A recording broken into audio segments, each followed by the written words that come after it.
And we welcome you to another installment of the JC and Morgan podcast. He is JC Sherbert of 24/7 Sports. I'm Mike Morgan of ESPN and the SEC Network. It's the 141st edition of this podcast. It's one of the rare times we've done two in a week. Obviously, with the news bomb dropped at the beginning of the week, we wanted to get that in there and immediately and comment on that. And we'll revisit that. But also, we continue our litany of good guests on college football. And another guy that I've had the pleasure of working with ESPN, Barrett Jones, who started off in TV land because he's got the chops for it. I mean, the man, he's just a clean-cut guy next door. Clearly a guy that if The Rock ever retires, he's your next action star in film.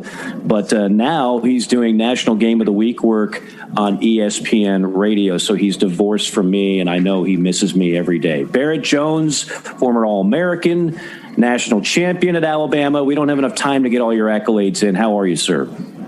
Well, what's up, Mike? How we doing? I appreciate being on, and mostly I appreciate that The Rock compliment. That is, yeah. I'm not sure I'm willing to eat enough cod. That man, he eats all the time is just fish, to get those abs working. So is that what he does? Yeah, it's apparently the Rock diet. So I don't know if I'm willing to put in that kind of work. Yeah, but I do appreciate it. I'm glad to be on the show.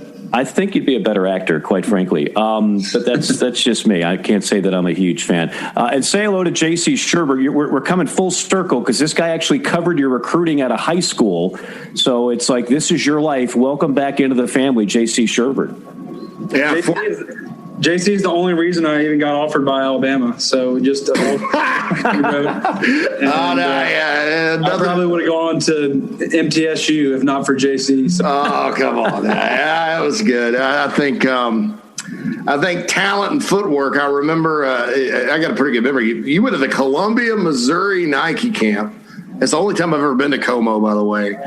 And we wrote something up and just really good footwork. And I think Alabama had already, you may have been committed by then. But, I always thought it was good. You were part of a great class, too, that 08 class. Really blended with the people Shula left over. And away you guys went, huh, with Nick Saban and that group with Marcel Darius and Julio Jones and all those great players in that. Mark Ingram, Dante Hightower. We had a bunch of them. Yeah, it was unbelievable. It was a good crew. You and Dante were the two from Tennessee. Dante Hightower, people don't know this. He was from this small town in central Tennessee, right south of Nashville. So that was a heck of a class. One of the best ones I think I've ever covered. So. And on that note, guys, it's easy to look at this now and say, well, clearly, Barrett, I mean, going to Alabama is a no-brainer. But this is before Nick Saban built the dynasty that he built. Like, this is you were still – Alabama is Alabama, yes, but remember, Alabama was coming off of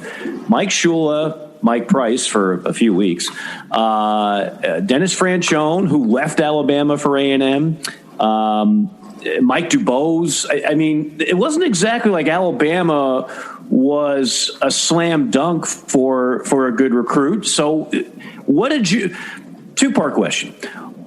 Obviously, you were happy to go there. But what was your realistic expectation once you got there? And when did you realize, oh, my goodness, like this is even going to exceed anything that I could have imagined because Nick Saban is that damn good?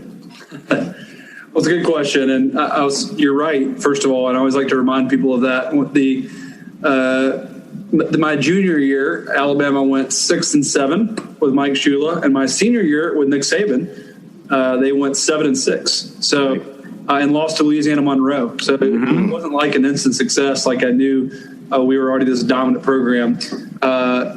It's really hard to put a finger on it and sum it up into words. I'll just say this, that I'll never forget the first night, Nick Saban, soon after he signed, he came to my house. And we came over for dinner. We had lasagna, sat down, and he pitched for me the process. So it's become a cliche almost. But he told me about, what he believed in and why he thought that Alabama was going to be successful. And he just asked me if I wanted to be a part of it. And I didn't commit right there on the spot. I probably could have, but I just remember thinking, everyone else has told me similar things, but when he told me, I believed him. I really thought we were going to have a chance to win. I liked the way that he operated. I knew that he would make me better as a coach. So, there's a lot of factors. I could talk about Nick Saban for, I might write a book on him. Who knows? Maybe someday I will. But he's an amazing guy. And I don't think, if I'm being honest, I remember thinking when I went there, maybe by the time, I'm a junior, we'll be able to compete for a national championship. That was my thought. And then, I redshirted my first year. We got pretty close. We went undefeated in the regular season, lost to Florida. And then my first year as a starter in 2009, we ended up winning the national championship against Texas. So it was, and we won 2 more after that. We won 3 in 4 years that I played. So pretty crazy. And I never would have anticipated that kind of success. I don't think anyone who acts like they knew they were going to win 3 national championships in 4 years, I think they'd be lying. But it was a great time to be there. And it was a lot of fun to build something. I think anytime you talk a business owner or any person, it's fun to build. It's fun to be able to kind of be there while you're constructing, that and to be a part of that. And we had a really special group. JC, you mentioned that earlier, not only of players, but of people that were really excited. And I didn't think that's part of it. Was that there was a little bit of faith going there, that everyone sort of bought into this vision of what Alabama would be able to become. And everyone was really excited about that. And so, it was unbelievable. It still kind of feels like a dream sometimes because it all kind of runs together. It was such a blur. I think it's one of those things in life where, if I'm being honest, I'm really glad I did it. I don't know if I'd do it again because, man, it was a lot of hard work and a lot of blood, sweat, and it definitely took some years off my L4, L5 discs, and, my vertebrae, who knows, my body. But it was a lot of fun and had a lot of good memories from it. I'm looking, the people listening to this podcast, they can't see this, but we all see each other in our little office backdrops. You have a real job on top of broadcasting. You're making people money in wealth management circles and whatnot. So give Barrett a call if you want to make a lot of money. But we can also see some of your Alabama framed posters. I mentioned some of your accolades. How many rings do you have between national championships, SEC championships? I guess bowl games give you a ring. How many rings did you collect in your time at Bama? It's kind of funny. I have 8 official rings, and the reason is because the BCS used to give you a ring when you won the BCS. Right. And then you had the school ring, and then you had SEC championship ring. Now, the reason I have 8 and not 9 is because in 2011, we actually did not win the SEC. I want to ask you about the 9-6 game against LSU. Of course, you lose it, then you get a chance to redeem yourselves in the title game. But so many people were critical of that 9-6 game. And, of course, a lot of them just had SEC fatigue anyway. So it gave them an excuse to tee off in the Southeastern Conference. It's not great defense. It's just bad offense. But I think that game stands out even today because it's so unique, because every game we have now, it's just offense. Defenses are almost helpless against the modern day offense. What do you remember most about that game? Well, it's probably the most hype I've ever been around. Definitely a regular season game. I mean, honestly, it rivaled some of the national championships with the hype of just the game of the century. It was dubbed that before it even happened. Mm-hmm. Incredible. Even when you look back on that game, the amount of NFL players in that game. I mean, someone counted up and did a still shot one time I saw, and it was just about, every guy on both sides of the ball ended up playing the NFL in some capacity. And so, it was definitely a slugfest. I mean, defensively, LSU was awesome. They had a lot of really good players on that side of the ball. And Tyrann Mathieu was probably the one that's the most well-known, but there was a bunch of other really good dudes, Patrick Peterson and Michael Brockers inside. And I mean, they were loaded.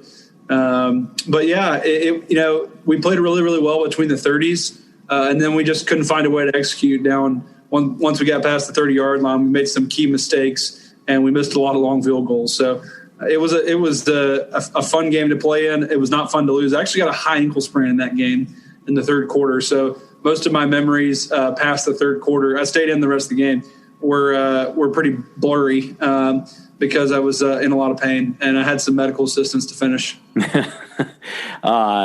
Toughness was not lacking in the case of Barrett Jones, really throughout your 5 years in Tuscaloosa. And again, you go on to win the Natty, one of like 8 rings you accumulated over your time playing football. with the Tide. One thing I really enjoyed about working with you is, for those that don't know in TV, as compared to when you do some of these national radio games, I don't know if you still do this. I never did it when I did radio, but for TV, we do it all the time. We go on campus and talk with coaches, and then actually can go in the film room and go over film. And I remember just sitting with you, and you would just break down offensive line play. Then you would pop quiz me. So I had to learn. I had to tap into the brain of Barrett Jones by learning some concepts of O-line.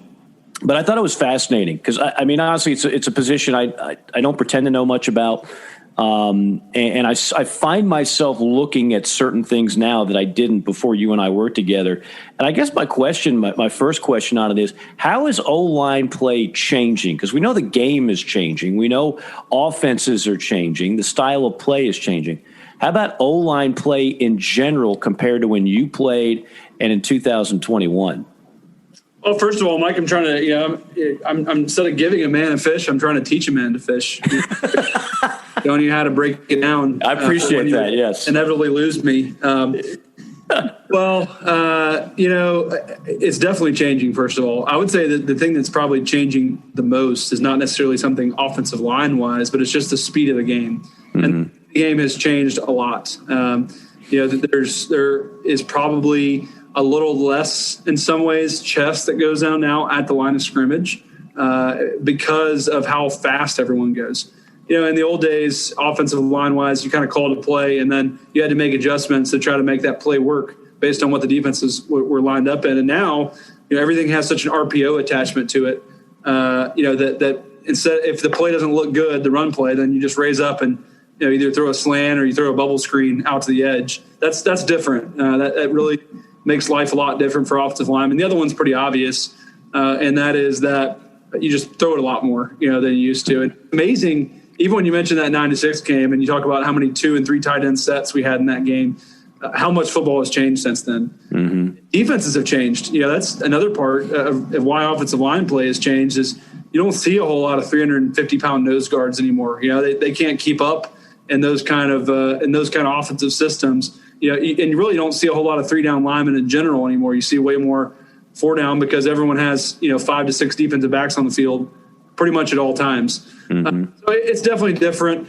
But I will say this, when you turn on the film, the same things still win. I think Alabama, since I'm a homer, this year was a great example. This is not an ESPN program, so I can just be, I can be genuine here. Sure.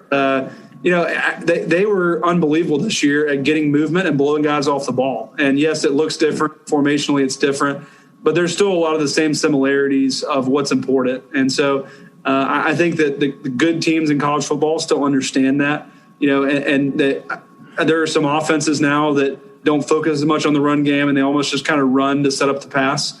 But I think the great offenses in college football still understand the value of the run game and the value of getting movement at the line of scrimmage and how much freedom that can give you as a play caller to really set up everything else you're doing when you put especially the linebackers and safeties in that kind of bind. And so while it has changed, the same things, still win. The assumption is from, again, novices like me that look at O-line play in the simplest of terms, we just assume that you guys much prefer to run block, impose your will on the defense, drive somebody into the ground versus the pressure of having to formulate a pocket and try to block, especially if you're on the edge and you're trying to block some guy who runs a 4.38 from getting around you for 4 quarters. Is that still true, or can you find more pleasure in some systems when you're pass blocking as well? No, it's almost universally true with almost any lineman you talk to. They love run blocking. I mean, you think logically, if I asked you to let a 260-pound man get a four full steps and try to run you over playing left tackle, or you could go out and attack him before he could really get his head of steam. And that's a pretty easy decision, right? I mean, It's a lot more fun to kind of bring the fight to them. And certainly a buddy of mine, Cole Kublik, always says pass protection is not passive. That's definitely true. You don't want to be passive in pass protection, but still inherently you're not going to be able to really tee off on people quite as much. So absolutely, as an O-lineman, You still love run blocking. Maybe the one exception for me was probably when I was playing center. In general, playing center is probably a little easier in the pass game than the run game. There's a lot going on before the snap as a center, but in a 4-down set, you almost always have some help there. So maybe when a pass was called, I was a little more excited versus a run. When you have that big nose guard right over top of you, back in my day, that wasn't as much fun. Right. And to have a Terrence Cody, or that's who I went up against a lot in practice, or Jesse was the other guy I blocked a lot, versus when you had to pass against those guys. So all in all, though, O-lineman, to be a great O-lineman, you got to have a little nasty in you. I know I seem like maybe I have a polished exterior, Mike, but I got a little nasty in me. And, you got to have that if you want to be a great O-lineman, because, the reality is there's more glory in it than there used to be, but there's still comparatively other positions. There's not a lot of glory in it. You think about what other sport there is out there that you can literally play the sport your entire life and never touch the football. I mean, it's never touched the main object, right? The ball. I mean, that's a wild concept. There's not a whole lot of kids you see in the backyard, that are going out there and doing mock offensive lineman drills, right? I mean, people go out and they toss the pigskin around. So, when you get a chance to tee off on somebody, that's part of the joy of being an O-lineman. And, of course, you play for Alabama, so you didn't even get a chance to recover many fumbles because you guys didn't turn it over much. This is the thing I get from coaches in the SEC and players the most when you talk about the difference between the Southeastern Conference and the other leagues more than anything else. Because the Big Ten does have speed. I mean, it's not the thick ankle league it used to be. Ohio State certainly has guys who can run. Michigan has guys who can run. There's great quarterbacks in every conference in college football. Just watch the draft. They're not all SEC guys going in the first round. But what I always hear is what separates the SEC from the other leagues is D-line, the guys that you went up against for all those years at Alabama. And you got to play plenty of quality teams out of the SEC, outside of the conference, so you could contrast a little bit. Is it that big a difference between what you saw week in, week out in the SEC versus those D-lines versus the other leagues? Absolutely. It was a huge difference, and I would have said that if you had asked me that question. I think not only – I would say that probably the defensive line, normally when you play a good team from another conference, a lot of times they would have, one or two guys that were of that caliber. But the thing about the SEC defensively is the depth. There's just such an incredible depth of defensive linemen where they're just rolling guys in and out. And, you just have those high caliber players for at least the really good teams, on the two deeps as well. And when you have that and they're constantly rolling a new fresh guy in there that's really talented, that's really, really tough as an offensive lineman. I just like to say there's one thing that people don't pay attention to enough is the fact that offensive linemen, usually the fattest guys on the field, other than the quarterback, like we're the only position that doesn't come out of the game. I mean, the D-line, they get to run a few plays, they get to go to the sideline, drink some, get their stats flashed up. I mean, we're in there the whole game grinding, and even the quarterback, like half the plays, he's just handing it off, So, I mean, like the offensive linemen are about the only position that actually plays all the snaps, maybe a corner, a good corner or something, but pretty much even a goal line, take the corners out, so we're about it. We play the whole game. We deserve some credit for that. So give the big ugly some love. Hey, I'm like Fletch, hug a cop. Yeah, I said it. I'm with you. Give O-linemen credit for being better athletes than they are portrayed as. He is Barrett Jones. I've got one. It's all ball bearings these days. It's all ball bearings these days. Look at that. You're catching 80s movies references, and you're the youngest guy on this podcast. I'm floored right now.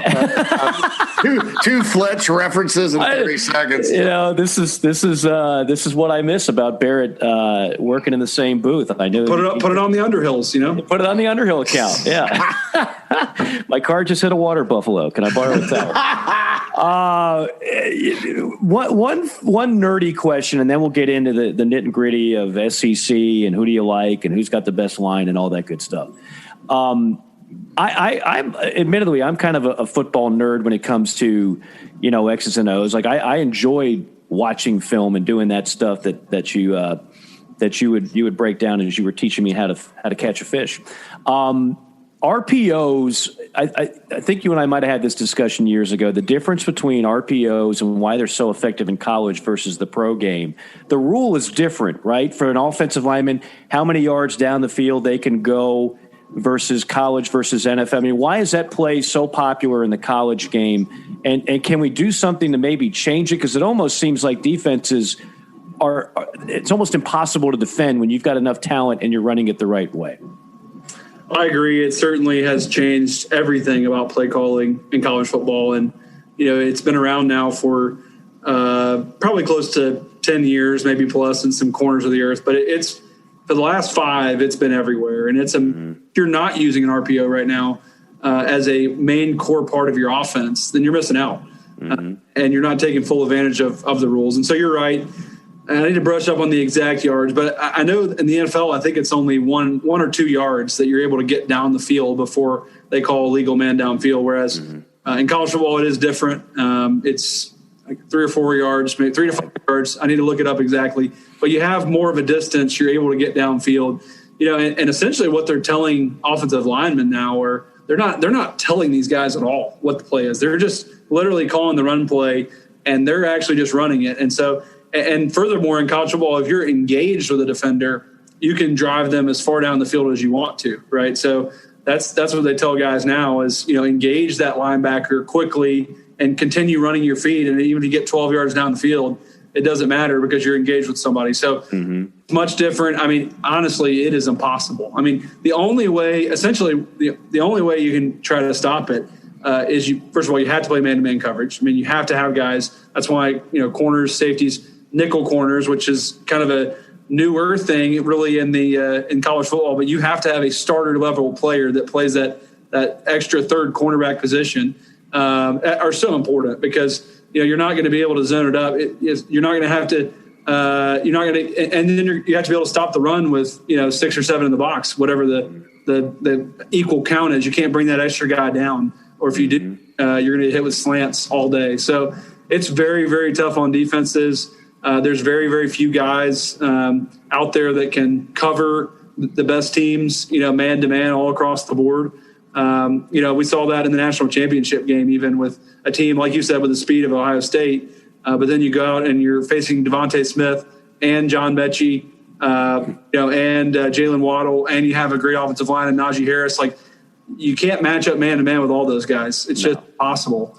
And Steve Sarkisian knew that and took full advantage. So, it's really, really hard. And I would not want to be a defensive coach right now.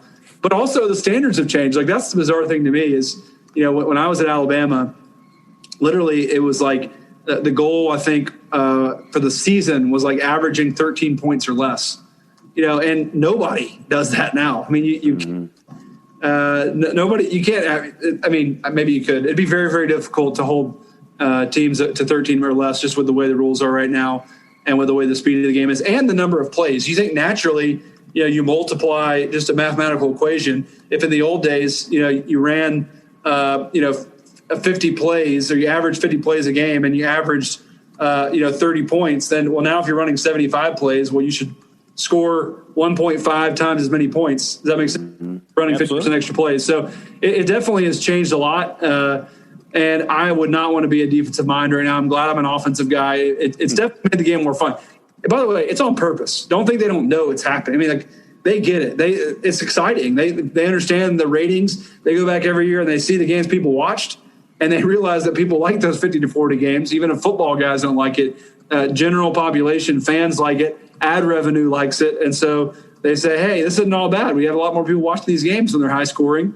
I think that we'll keep it this way. Look, I can be as old school as the next guy, and I love watching classic games and learning about the history of our sport. But I'm sorry, I watch an SEC game on the SEC network from like 1983 compared to what we have today, and it's night and day. It's much more entertaining now. It just is. With all respect to the fullbacks of the world who have now become like the dinosaurs and the dodo birds, I don't need to see triple option.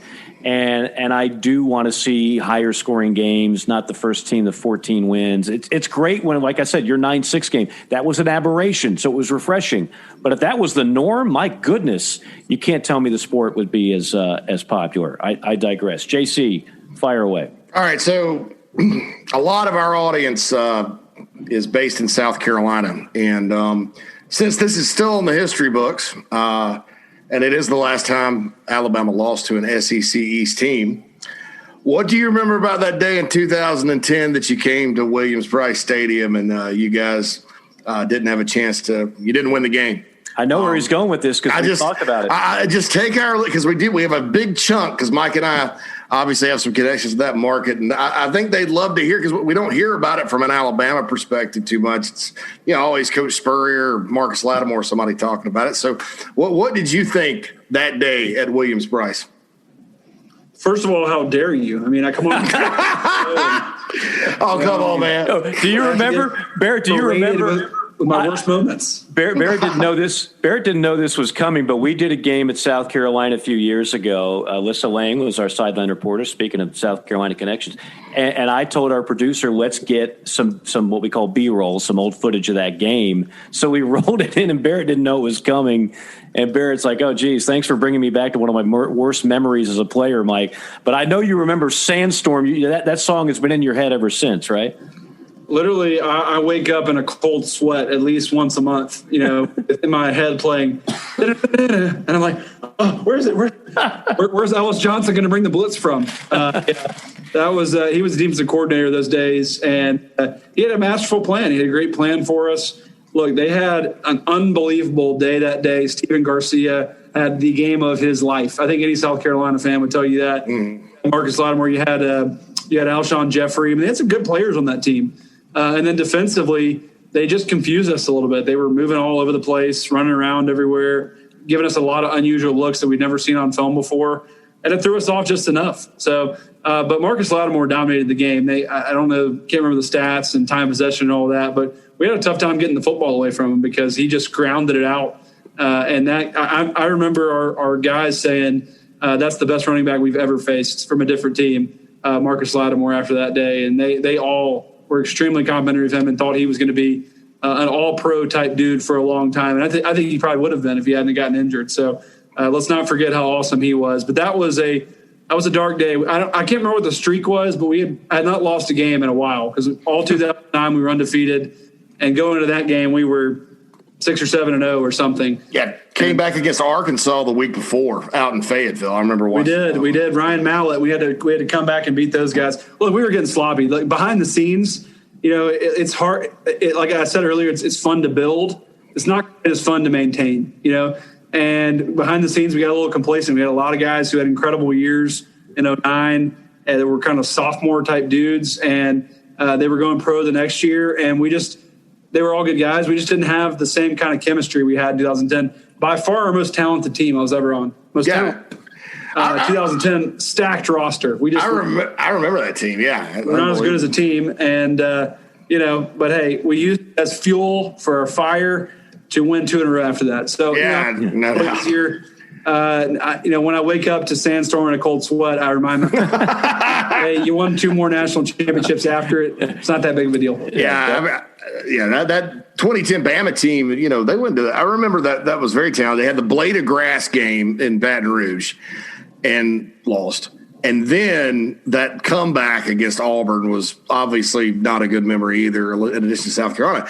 But I remember at the end of the year, you guys played in the Citrus Bowl against Saban's old team.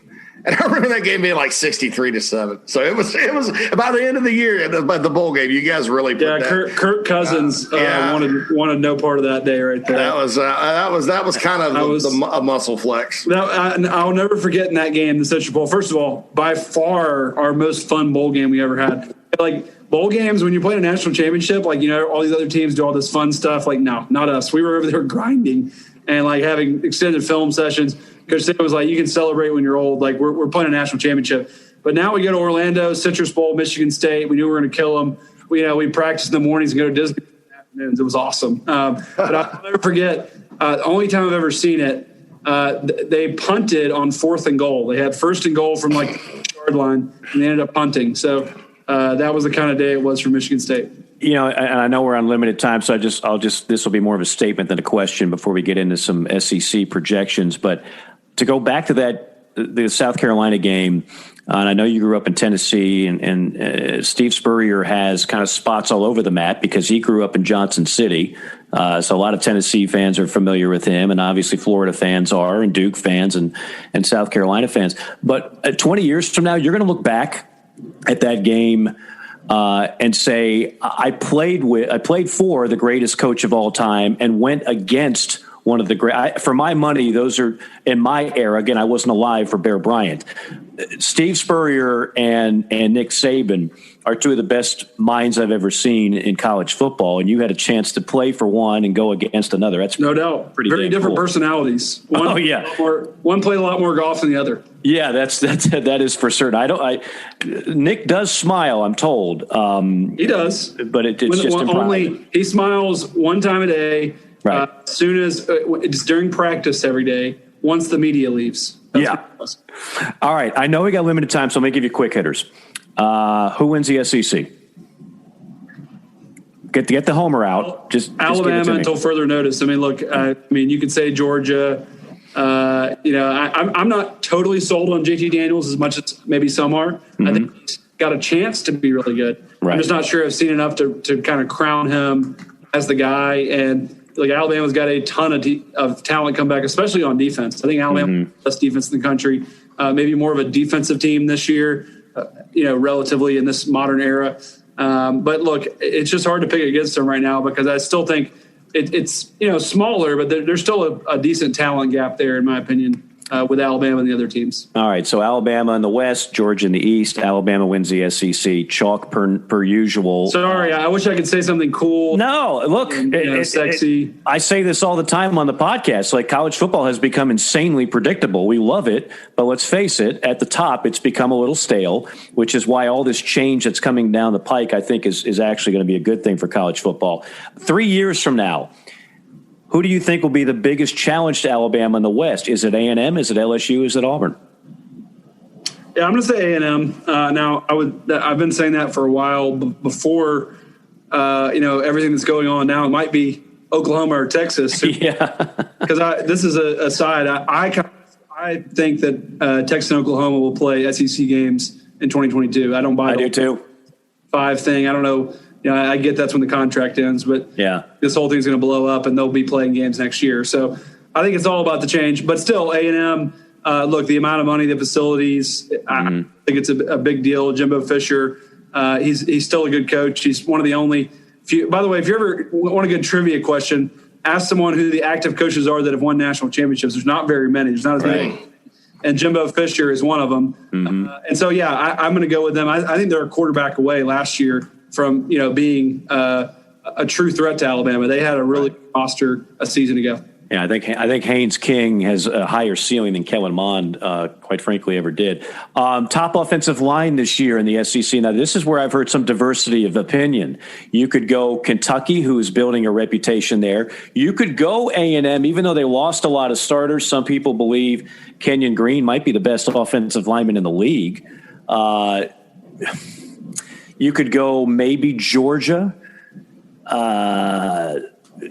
Trying to think who else would be a prime candidate. I don't know. It's tough. Tell me. Look, Kentucky is definitely the most proven. There's no doubt. Right. I mean, they have the most proven commodities. I mean, A&M, Kenyon Green, I voted him a first-team All-American last year. Yeah. I'm a huge fan of Kenyon Green. I think he's an awesome player.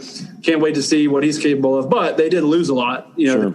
I think they've got a lot behind it. Alabama, they had an incredible offensive line last year, but lost 3 great starters. They'll have 2 quality guys coming back. Mm-hmm. So, I mean, honestly, Kentucky is, probably the easiest answer because they have a lot coming back. Mm-hmm. A&M and Alabama have a lot of talented dudes, behind they're ready to step in. So, I think one of the stats in football that's the most overblown is returning starters. Like, it can be important, but I always laugh when they're like, okay, this was the 13th best defense in the league last year, and they got 10 guys coming back. I'm like, sure, that's a good thing. But do you buy into the argument? What I hear about O-line, when people, because most of us don't know how to grade O-line units, right? So what has become the fashionable thing to do is go, how many total starts do they have? So is it a cohesive unit? Is it an experienced unit? And that will trump the 5-star line or the line full of 5-star, 4-star kids that have started very few games. Do you buy into that? And that's the tricky part, is because the answer is who knows. I mean, sometimes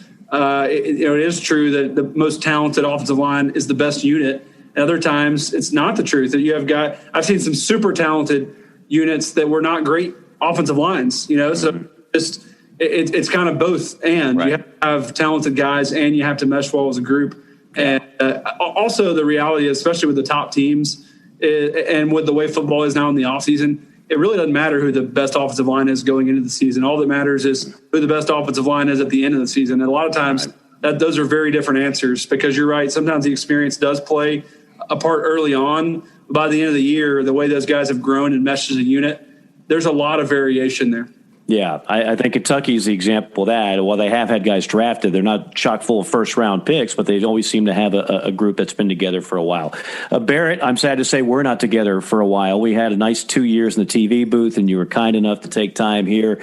You're going to be rocking and rolling again on the ESPN National Game of the Week. You don't know your first game yet, right? You think it could be a pretty big one? I'm pretty sure. I don't know. I'm not sure. I don't know. The rules are always changing, but I have a feeling we might be in Charlotte. That's the okay. Yeah, I'll say it for you. Good chance you're going to see the Georgia Clemson game, which would be outstanding. Barrett, I know you got to get to your other job, make people a lot of money. You want to plug your business while you're on here? If somebody's ready to make a lot of money, or is somebody ready? No. Sure. Okay, I'm still trying to get you as a client, Mike. I mean, as client. I'm working my way up. In this next contract, it's a contract year. When I renegotiate, my agent will try to get me enough to where I can call Barrett Jones and say, okay, make me 5% on this. I have a $10 minimum. So good, because I got at least 100 that I'm ready to throw your way. How do people get a hold of you if they got to invest some cash and resources? Well, yeah, just you can look me up online. I'll pop up. My company's name is Strategic Financial Partners. So it's been a fun journey. Been here about 5 years now, enjoying it. Awesome. Well, again, I know you do a great job with that, like everything else. We look forward to hearing you on the radio. Barrett, thank you so much for taking out the time. We hope we can do this again sometime soon. Thanks a lot, Mike and JC. Appreciate y'all having me on. All right. See you, Barrett. Hey, folks, mortgage rates have dipped to their lowest levels in recent history. And with home values up in many areas, now may be the perfect time to refinance your home. Whether you're looking to lower your monthly payments, free up cash for home improvements, or just pay off your home faster, a quick call to the one and only Stuart Wingo of Ameris Bank could save you money. If you're looking for competitive rates and exceptional service, call Stuart Wingo, 803-319-1777. That's 803-319-1777. You will save money just like I have so many times over the years. You can also visit him, amerisbank.com/Stuart Wingo. Stuart Wingo, the man with the plan for all your mortgage needs. Founders is offering a low-rate mortgage with up to $4,000 in closing costs to full-time hospital employees, honoring your frontline efforts against COVID-19. With no PMI, no origination fee, and no limit on the loan amount, you can't go wrong. Visit founders.com/HEC and apply for your hospital employee choice mortgage today. Membership qualification required. Terms and conditions apply. Institution NMLS identifier number 410646. Founders is an equal housing lender and is federally insured by the NCUA. Once again, really enjoyed our conversation with Barrett Jones, former Alabama All-American, national champion, and now with ESPN Radio. Again, I tell myself, I remind myself of this every day, how blessed I am not only to do what I love, and this is what I've always wanted to do, broadcasting games on a national level and three sports that I love, but it's the people that I get to work with and I learn so much from. And I can honestly say I learned a lot in the 2 years I worked with Barrett Jones on the SEC network. And again, he gets to do the great thing about going from TV to radio. I know sometimes TV is portrayed in a more glamorous light. And I love doing both, so I can say this with a little bit of background behind it, is that every game now is on TV. Okay, so it's crowded space. We're all fighting for the windows, and the good news is for you fans, every time your team goes out there, you can bet your bottom dollar it's going to be on some form of television. But for radio, there's only a few games that are broadcasted nationally every week. So they get an outstanding game. He's probably going to have Georgia Clemson in week 1. But, I mean, throughout the schedule, you look at the top games in the country, and Barrett Jones gets to be at those games and do it on radio. So that is the benefit. You don't get a telestrator on radio. I know he misses the telly, but you do get everything else. Yeah, I was just going to mention last year, had the pandemic.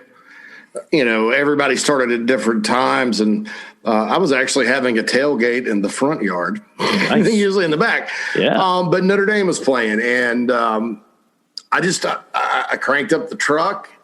I turned on the Notre Dame radio network and listened to the broadcast, and brought back a lot of memories. It was I'm going to watch the games on TV, obviously, but sometimes taking those moments and catching a good radio broadcast, whether you're going to the store to get more beer or just out in your front yard one day, while half the country's not even playing, it's a good experience. People should check that out. Because yeah. You just mentioned 90% of the audience, people driving in their cars. It's people with headsets on, doing work around cutting the grass, whatever. So there's always going to be a market for that. I hope we never get away from that entirely.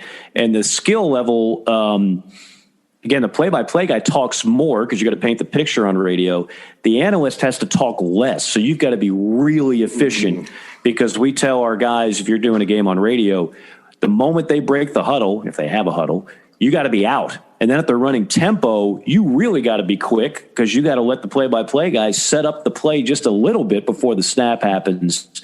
So that is an even more difficult task for the analyst. Barrett Jones, you heard us talk about it. He's a guy who can make you a lot of money. I'll tell you a guy who could save you a lot of money. That's Stuart Wingo of Ameris Bank, 803-319-1777. Again, I've known Stuart for 15 years, and he has helped people like myself, friends and family, and listeners to this podcast and shows I've done in the past. Again, I wouldn't speak on behalf of just anybody when it comes to a mortgage, because that is a huge, huge investment. And you want to make sure you're dealing with somebody you can trust, who's going to do you right. And of course, most importantly, is going to save you money on a new mortgage or a refi. This is the only thing Stuart does, and he does it well. And the number I give you, that's his cell. That is a direct line. Tell him Mike and JC sent you, 803-319-1777. That might be the most important number that you write down the rest of the year. All right, JC, the most important thing that is going to affect the SEC has already happened this year. We checked in with everybody earlier this week. So here's just to give an update. And I've been scrolling through my Twitter at Morgan On Air, at JC Sherbert, as we've been doing this, just to make sure nothing has changed. But as we record this, we are expecting the SEC presidents, chancellors, what have you, to give a unanimous vote. You only needed 11 of the 14.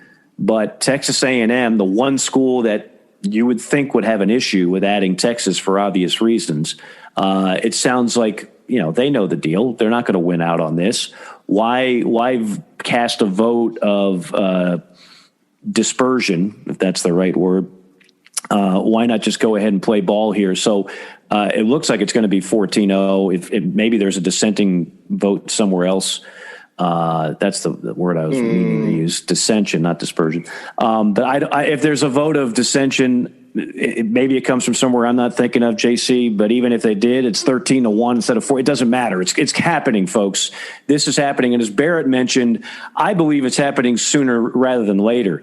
I think now with the, I'm going to clean up the language here, the urinating contest that the Big 12 commissioner just fired off against ESPN and the SEC, that this is now going to happen sooner rather than later. I know the analogy has been made already. Like if you know you're going through a divorce and your spouse has gotten caught having an affair, but you need some time to find a new house. You don't want to be sleeping under the same roof with that person. You want to get the hell out of Dodge.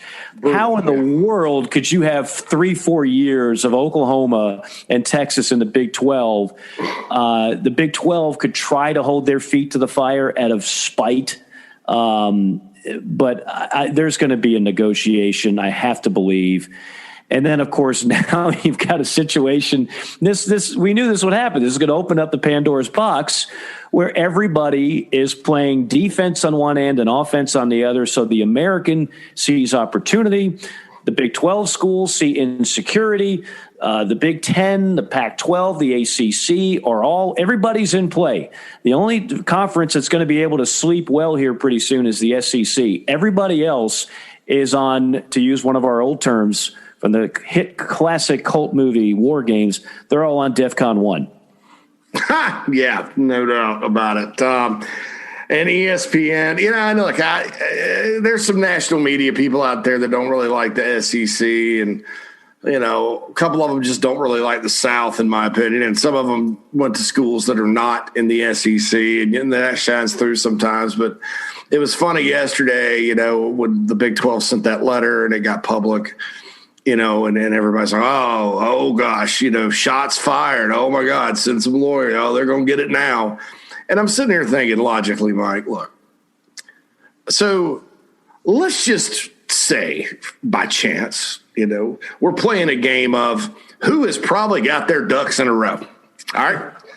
And let's look at the Walt Disney Company and the I saw your tweet. You tweeted this, right? Yeah, I tweeted this. Southeastern Conference, Walt Disney Company, or the Big 12. I mean, it's like, all right, well, whatever, dude. I'm going to get really mad about this, and I'm going to send a nasty letter.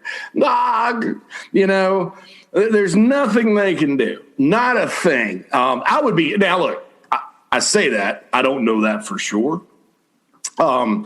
Maybe someone somewhere up the food chain somewhere screwed up, and there's some evidence of legal jeopardy or whatever. But people talk about that. They don't want to. They don't want to have to depose all the presidents and the athletic directors and the coaches. And I'm like, it's never going to get that far, man. I mean, at some point, if you're facing litigation, you just, those two entities, Southeastern Conference, ESPN, Disney, and the University of Texas, University of Oklahoma, they have the resources to make it go away. They have the resources to make this podcast go away, Mike. I mean, it's just like, you're just like, wow, what? And look, a lot of these little nasty letters or regular or official letters and stuff, since the story broke, it's 100% been kabuki theater, in my opinion. Because it's like, oh, well, we just decided that we weren't going to renew our grant of rights, so we better send a letter and say we're going to enter the SEC in 2025. Oh, well, thank you very much, sir. We appreciate that. Blah, blah, blah, blah, And if you notice, everything's very carefully worded. Everything's very we were going to fulfill our contract and all that. And there's a reason for that. And I think Bob Bowlesley, who it kind of stinks because the Big 12's had, some guys, Dan Beebe and some guys like that people are like, we don't know about this guy as a commissioner. I thought Bowlesley's doing a heck of a job, really. Mm-hmm. In a nearly impossible situation. And I feel bad for him. The Pac-12 could have used him, Yeah. It's not Bob Bowlesby's fault that the Big 12, you had to kowtow to two programs the entire time, both financially and in every other way, just to keep it alive. But that should have been your first clue that this was not built to last. And I'll go back to this before people say, oh, come on, Mike, it isn't about the money. Don't say it's not all about the money. Of course, I know they're going to make more money in time in the SEC. But I guarantee you, in the 7 playoff years, if Oklahoma made 5 and Texas made 5 playoffs and they each won a national title, those two programs and their fan bases would not give up that path to glory for an extra $10 million a year. It would not be worth it to them. They have more money than God. What they need is more success, and they're not getting it in the Big 12. So when it ain't working, you have a choice. Do you keep going down and spinning your wheels, or do you pivot and try something different? And the timing was ripe. And that is why forward-thinking people like Greg Sankey saw a window, the SEC saw a window, ESPN saw a window, and this happens. And now you can cry over spilt milk, but it's just not going to change anything. This just came out, JC, as we're recording this. This is a response from Burke Mangus of ESPN. For those who don't know that name, he is one of the higher-ups, one of the highest-ups when it comes to college athletics on ESPN and acquisitions of properties, et cetera, et cetera. He's a big dog. Let's put it that way.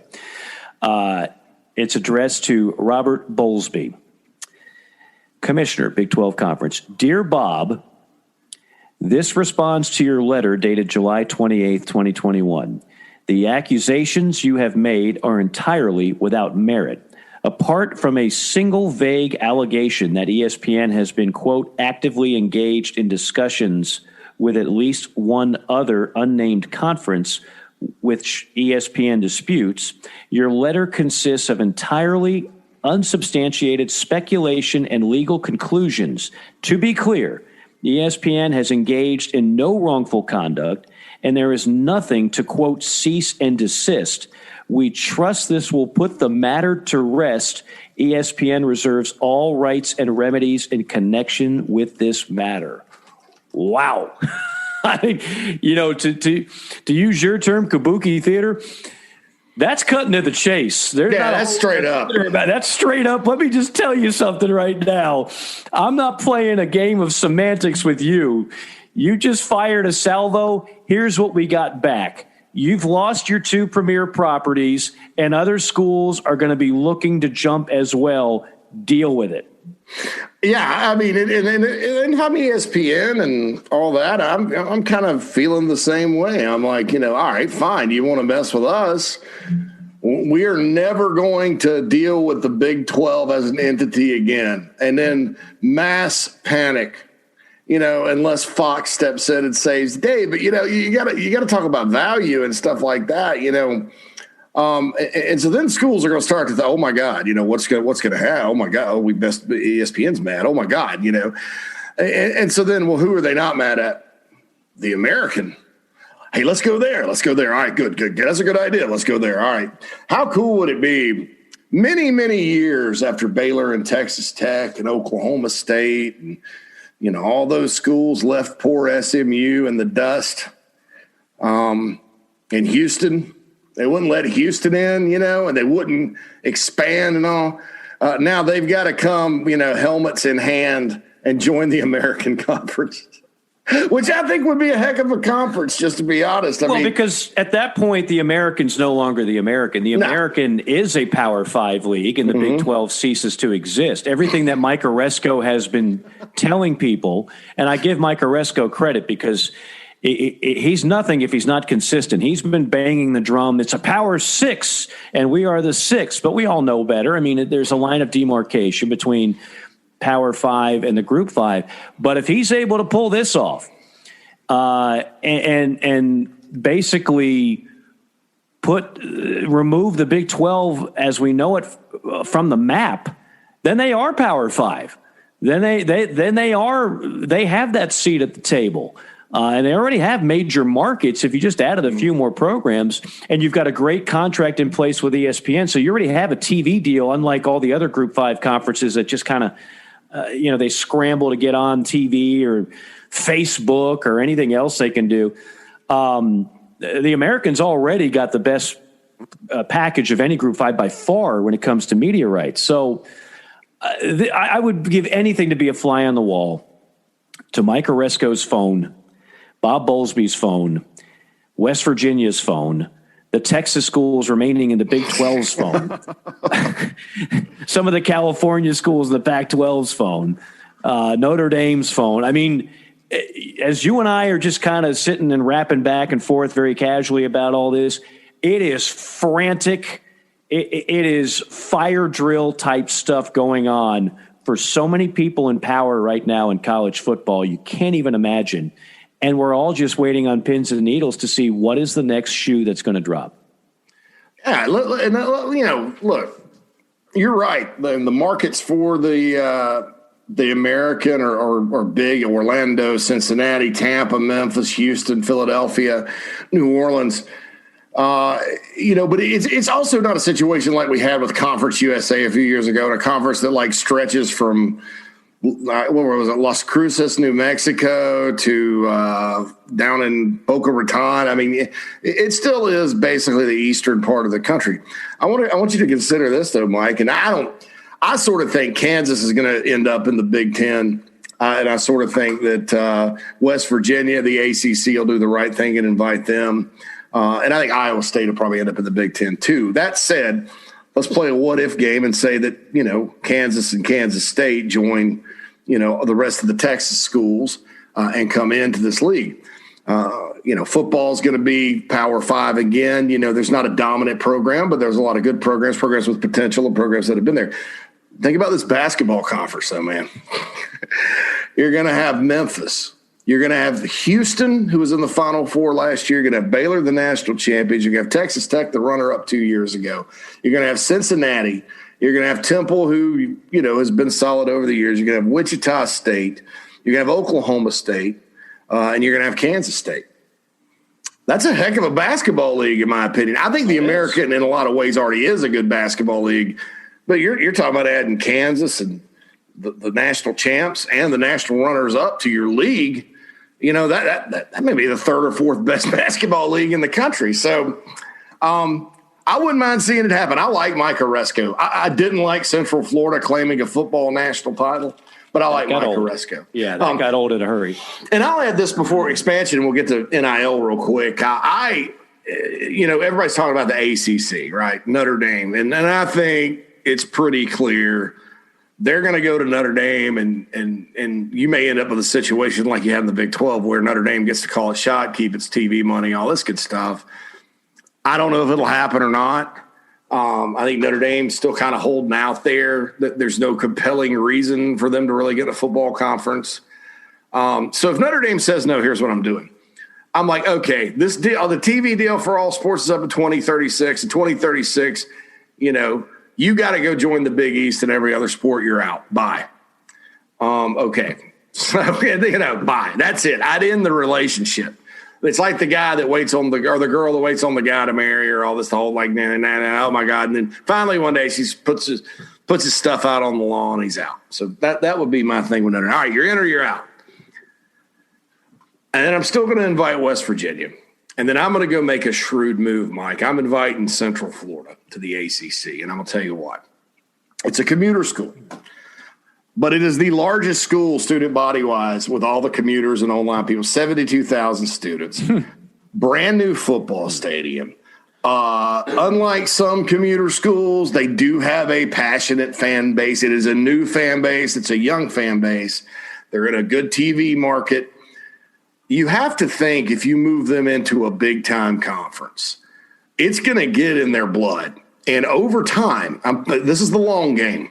Over time, UCF, when you're talking about eyeballs, subscribers for streaming, cable TV, I guess. Cable TV is much more about footprint, but, viewership, ratings, atmosphere, do they belong, recruiting footprint, all that. UCF can turn into a gold mine, in my opinion. It won't happen right away. But if I'm the ACC and Notre Dame says, no, I'm not going and trying to poach Penn State or, I don't think Penn State would go anyway. I'm not sitting there trying to mess around with an East Carolina or Cincinnati. I'm going straight to Orlando. I'm inviting UCF, and it's like planting a little tree. That little tree is going to grow. Everybody's always looking for the next big splash in college athletics. Nobody wants to play the long game in college athletics anymore. That's the way society is. But if I'm the ACC commissioner, and I forget his name, Jim Phillips, he came from Northwestern. That's the direction I'm going. If Notre Dame says no, and I'm ending this dysfunctional half in, half out thing, even if I have to wait 15 years with the Irish.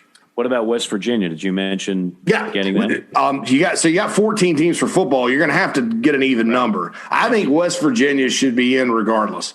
Ideally, that league adds West Virginia and Notre Dame. And again, West Virginia got squeezed out because it was about cable television numbers and footprint, and then people were talking academics, which is preposterous because they added Louisville. That times have changed. It's about brand. West Virginia University is one of the top 30 winningest programs in the history of college football. I found out the other day. They've got tradition. You also, when you're packaging content for subscription and streaming sales and stuff like that, you're going to be much more excited to see the passion of a West Virginia. Those two schools hate each other. Remember Marcus Vick flicked off the Mountaineer fans? I mean, they're going to be burning couches. It's going to be great. You're much more interested in that than watching West Virginia travel to Manhattan, Kansas on a Friday for some game. That's never been a good fit. West Virginia has been in the abyss in the Big 12. It's been an awkward, clunky fit. But again, the Big 12, when they lost everything they lost, they wisely added TCU. That made sense. I remember sitting and having a conversation with Tom Jurich, former Louisville AD. And obviously he's not there anymore, but boy, he had it rolling. When Bobby Petrino was his football coach and Rick Pitino was his basketball coach and their baseball program was going to the World Series every other year, Tom Jurich said, well, Mike, I guess we're good enough for the Big 12 now, huh? Because if you remember, the Big 12 said no to Louisville before they joined the ACC. Louisville was ready, hat in hand, please take us. And the Big 12, this predates Bob Bowlesby, so this is not a Bowlesby slam at all. The Big 12 said, nah, we can do better. So you think about it. The Big 12 turned down Louisville, turned down Cincinnati, turned down UCF, turned down Memphis, turned down Boise State. The Big 12 could have had all of these programs and could have been on much more solid ground where even had they lost Texas and Oklahoma, they'd still be okay right now. Obviously, it would hurt. It would sting. You'd be guaranteed to be number 5 in the Power 5, but you wouldn't be fighting for your survival, which is what's going on right now. So I can't help but think of that. If they have to survive too, Mike, in the Big 12, I mean, I'm making BYU. People don't understand this either. BYU has a big national fan following, and again, it's not about the Provo, Utah cable television market anymore. It's about brand and content and all that. And I know a little something about that because that I've been selling subscription premium content on the internet for 16 years. That's kind of how it goes. Back to West Virginia, I stand corrected. Here are the FBS programs that have won more games than West Virginia: Michigan, Ohio State, Alabama, Texas, Notre Dame, Oklahoma, Nebraska, Penn State, Tennessee, USC, Georgia, LSU, Auburn, and Clemson. They're 21st in total wins, but there's a lot of Yales and Harvards and these guys in there. So take 1, 2, 3, 4, 5. Take Wittenberg out 6. They're 15th in FBS all time in total wins. I mean, we don't think about that, but West Virginia football did play for the 1988 national championship with Don Nehlen and Major Harris. And one of the most, and now I think it was Andy Staples. In his mailbag on The Athletic, had something. Was that loss to Pitt back in 2007 one of the most costly losses in the history of college football? Because had they won it all, because I think that West Virginia team matches up well against that Ohio State team speed-wise that LSU ended up beating that year. Who was the quarterback again? Pat White? Pat White. Yeah, and then they had a running back that was really good. I mean, they ran that zone read all day with Rich Rod. And in fact, I think they went to some bowl and they beat Oklahoma pretty good out in the Fiesta Bowl that year. But look, that was costly. But West Virginia, to me, if you're looking to add brands and improve your football portfolio, because the ACC really doesn't take a backseat to anybody in any other sport, West Virginia has a top 15 all-time program. Yeah, I mean, I agree with you on the brand aspect. I do know the conferences very much look at TV footprint, and sure, because what the calculation that you make, and this is the calculation that they had to make with adding Texas and Oklahoma, but it still made it a no-brainer. Remember, even if you make more TV revenue because you add 2 programs, you're dividing the pie into 2 more slices. Mm-hmm. So all the other schools care about is, okay, well, when that pie is divided up, if I'm making, well, for example, in the Big 12, you make 37. In the SEC, in a few years, you're going to make close to $70 million a year. in media rights. That doesn't include tickets, donations, nothing. That's just media. $70 million a year per school. So I don't want to go from 70 and then cut it up 2 more slices to 58, but they've done the calculations that they're going to go from 70, and who knows, it could be 75, 80, 90. If you add West Virginia and the ACC, I don't know when you add that extra slice of pie, do you get that money back? Because you're not adding any major TV markets. Like Oklahoma has Oklahoma City, and now you basically rule Texas with both A&M and Austin. These are the things that conferences think about. Yeah. This is why when the SEC added A&M and Missouri, and a lot of people are like, why are we adding A&M and Missouri? Because they look at that map now. You've all seen it on the media, on the internet right now, the map of what the SEC is going to look like. And what you've essentially done is you've expanded. You're not just the Southeast Conference. You're the Southeast plus Southwest with a little bit of heartland in there with Missouri as well. And you've got all of that territory. It's like a game of Risk. You rolled the dice and you moved your army into Madagascar or whatever the heck else.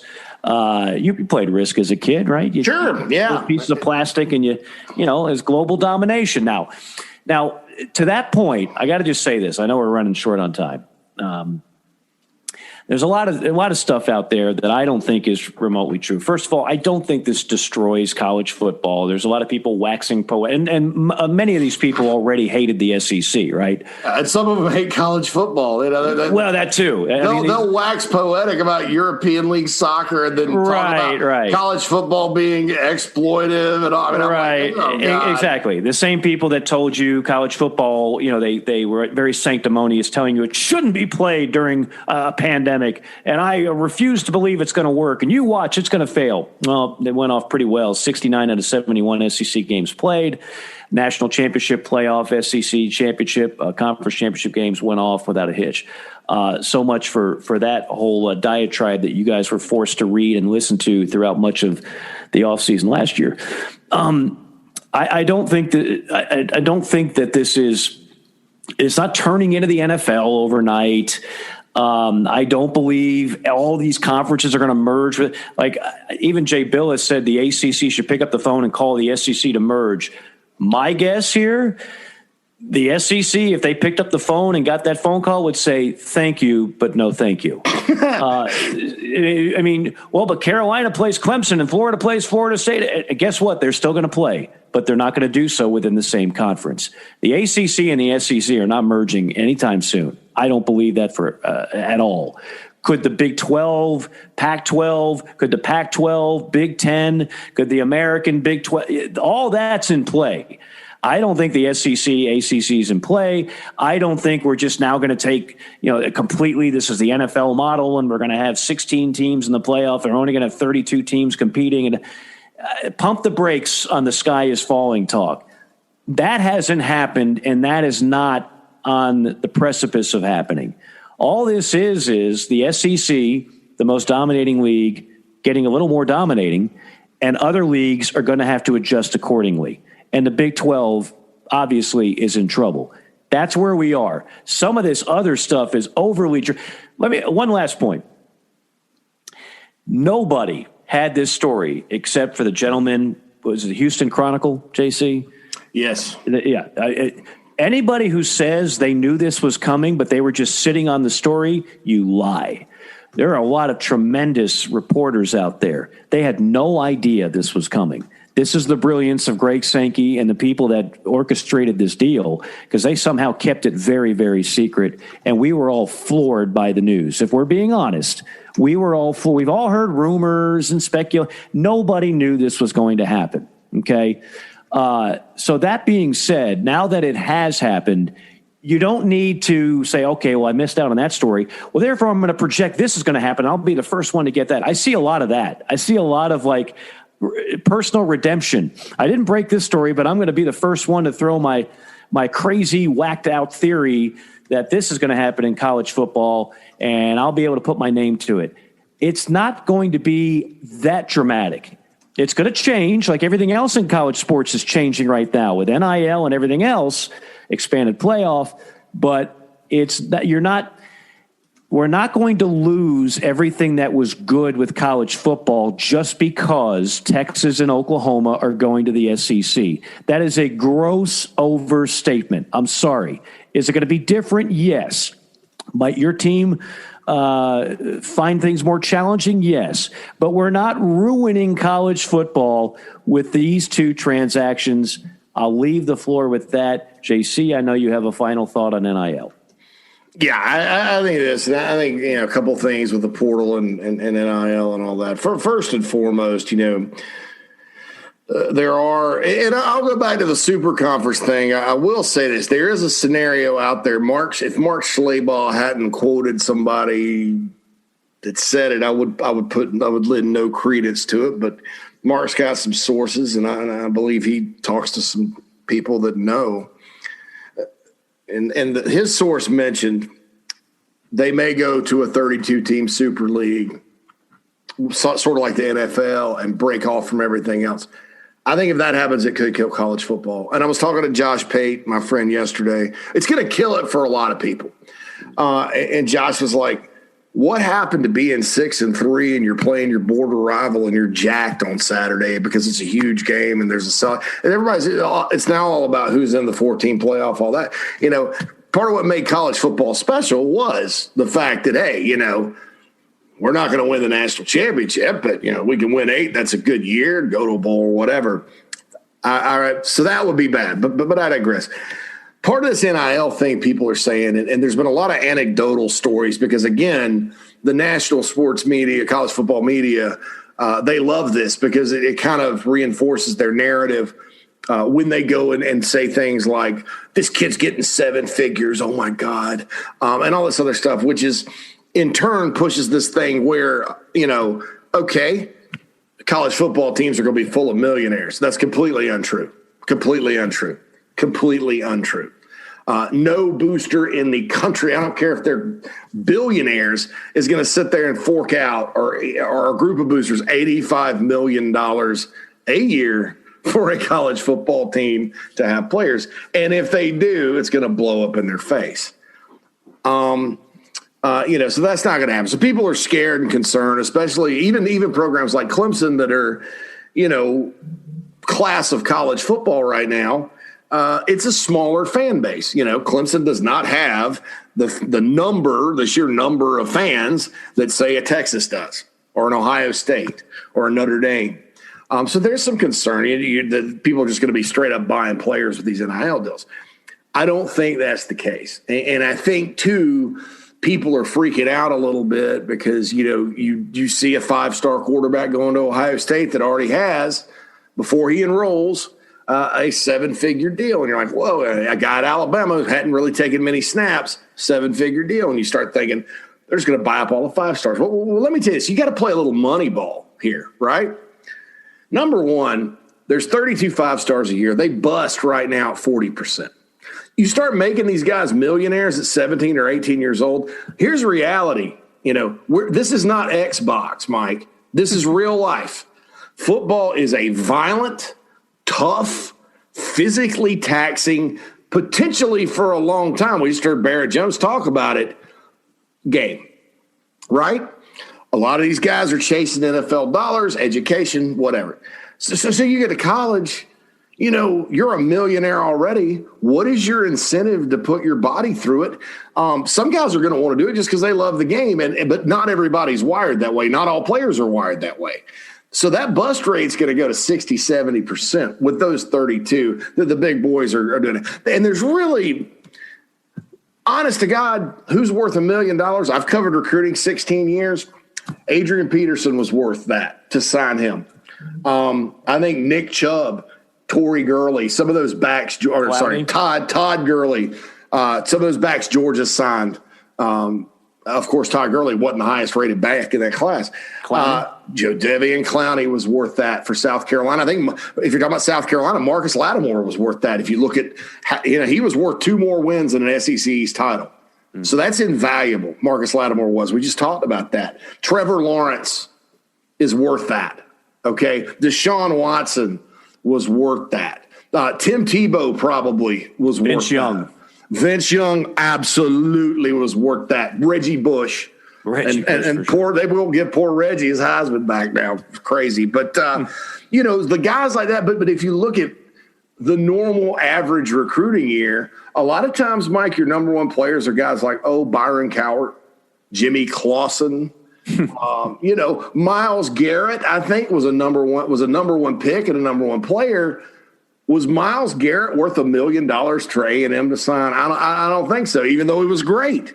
Market value, he did not make $1 million worth of impact for the Aggies. And, it makes everybody excited. And what people don't realize, too, people are like, well, the rankings don't matter. The coaches will decide who they want, and then we'll go from there. Maybe, depending on who your coach is. But you let a coach get word to a big-time swashbuckling booster from oil country out in Texas and be like, man, we need $1 million to go sign this kid. He's the number 102nd ranked player in the country. He's going to be like, hell no. I can't brag to my buddies about this because there is ego involved with this. So, I've spent a lot of time saying recruiting rankings, take them with a grain of salt, whatever. But now, just from a perception standpoint, they're going to matter because these guys are going to want to get instant gratification for their investment. And so what's going to happen is this. You're going to see good programs, and I'm not including Alabama and Clemson in this at all, because those are culture programs. I'm talking about programs over the years that you've seen recruit in the top 10, and they're 5-7 a couple of years later, and you're like, where'd all that talent go? Entitlement can kill a program. And I think if they're not careful, some of these folks with throwing this money around, and this is not basketball, this is football. Football's an 85-man roster, 85 scholarship guys. You got to play with 44 to be good. Between 35 and 44, you got to have 22, You're going to have some guys that just straight up bust out because they don't want to go through it anymore. You're going to waste a bunch of money. Meanwhile, a middle-of-the-pack program or whoever, a smart program that's already a blue blood that's not going to get in the bidding war, they're going to take their NIL money that the boosters have provided for them, and they're going to look at that middle of the, still blue-chip players, but that top 75 to 125 or whatever, and they're going to say, you know what? We can cut a deal with 10 guys that are blue-chip players for $100,000 each, instead of paying Johnny quarterback $1 million or getting into a bidding war with Texas or Texas A&M or whoever. And if you do that over time, eventually whose roster is better? The folks that signed 10 blue chippers. I'm not talking about going and signing, guys that aren't in the top 100 or whatever. But if you sit there and bid on a handful of 5 stars and you let your opponents go, you can have those guys, that's fine. And in football, chance they'll bust out anyway. We're going to make this a more all-encompassing thing, and we're going to go sign 10 sort of, non-ego guys. I guarantee you're going to have programs that come out a lot better with all this, that are maybe worried about it. And then you're going to have programs that are going to see the downfall, and they're going to be sitting there wondering, well, why do we spend all this money? Why do we spend all this money? What happened? Because people don't understand that you are not, in this sport, you are not automatically good. There are very few people that could just step in and do it. You still have to work. And the incentive to work is going to be dramatically diminished if we're dealing with 17-year-old millionaires. It's tough enough for 17-year-olds to work, Mike.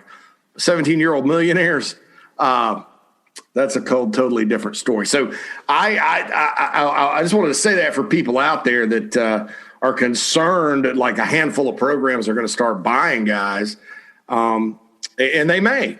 But that's probably good news for the folks that are trying to either, like a Florida trying to get over the hump, like that program or somebody like that, because, some of these guys are going to fall your way. You let Dan Mullen go, just find a quarterback, and you're all of a sudden recruiting better than the guy up the road that wants to get involved with these bidding wars.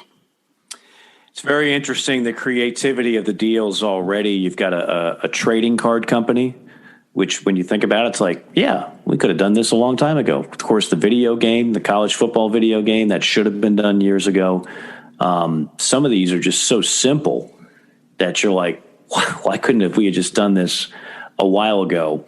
Again, I've never been against NIL, and I think it's a lot of ways it's exciting, but I still do believe it's a compliance nightmare. And I think, one last thought on everything that's going down, I think part of the long game for Greg Sankey and leagues like the SEC is to get so big and so powerful that you can truly say, bye-bye, NCAA.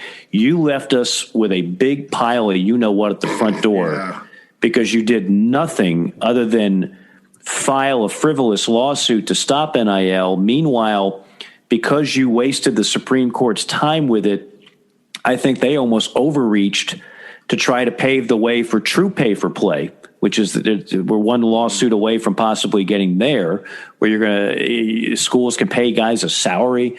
I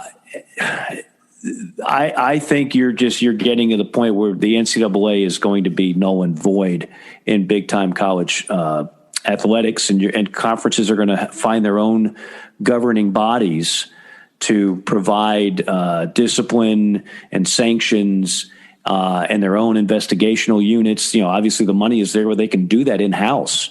And think about this. I don't want to, this is a whole other can of worms, but you could essentially say, NCAA, we don't need you to run our basketball tournament. And if you did that, that's about $500 million a year that goes to Indianapolis. The schools see very little of that. That's basically what helps run the NCAA, which again, it's not just this bad, evil empire. They run 88, 89 college championships that are not football, and they do a pretty damn good job of it. Mm-hmm. Unfortunately, they've done such an awful job with football to the point where these programs want to completely distance themselves from it, and we might be well on our way.